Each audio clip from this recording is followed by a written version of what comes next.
Pak Septri, bagi masyarakat adat dan petani, apa makna tanah dalam menjamin hidup sehari-hari gitu, Pak? Iya, tanah itu sebetulnya bagi petani itu bukan tanah wujud fisiknya sebenarnya, tetapi tanah itu adalah ruang hidup sebenarnya. Tanah bukan tanah secara fisik, tetapi tanah bagi petani itu adalah sesuatu yang rumah gitu ya, tempat tinggal ya, seperti rumah ini. Jadi kalau misalnya rumah ini ada ingin mengganggu rumah kita ya, akan dihancurkan, pasti akan dibela rumah ini kan, akan dipertahankan ya. Nah begitu pula dengan tanah itu selalu akan dipelihara, akan dijaga kesuburan tanahnya gitu kan, dengan teknik dan metode bertani yang dia adaptif terhadap siklus unsur hara ya. Maka kearifan lokal tuh ada dalam praktek bertani. Nah, maksud saya ingin mengatakan bahwa tanah bagi petani itu bukan komoditas ya.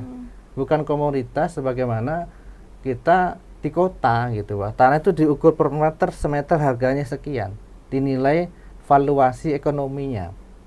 Tidak, petani sebetulnya sejatinya petani itu memandang tanah bukan hanya makna secara ekonomi, tetapi makna tanah itu ada makna dalam aspek sosiologis.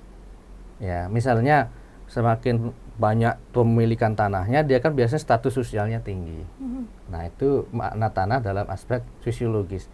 Ada makna tanah dalam aspek psikologis. Kalau dia ada di lahannya, dia merasa tenang. Punya tanah itu berarti dia tenang. Tapi sebaliknya, tidak punya tanah, dia akan gelisah. Jadi kesejahteraan subjektifnya turun. Nah, kemudian ada tanah dalam makna kultural nih, termasuk makna ideologis ya. Jadi tanah itulah simbol ya. Nah, simbol orang yang punya tanahnya subur, luas ya, kemudian ini adalah tanah keluarga besar gitu, itu mencerminkan aspek kultural yang mesti dipelihara.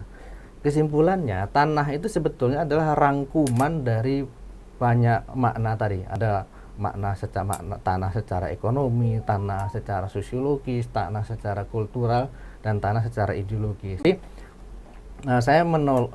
dalam pandangan saya, tanah itu bukan semata-mata bernilai secara ekonomi.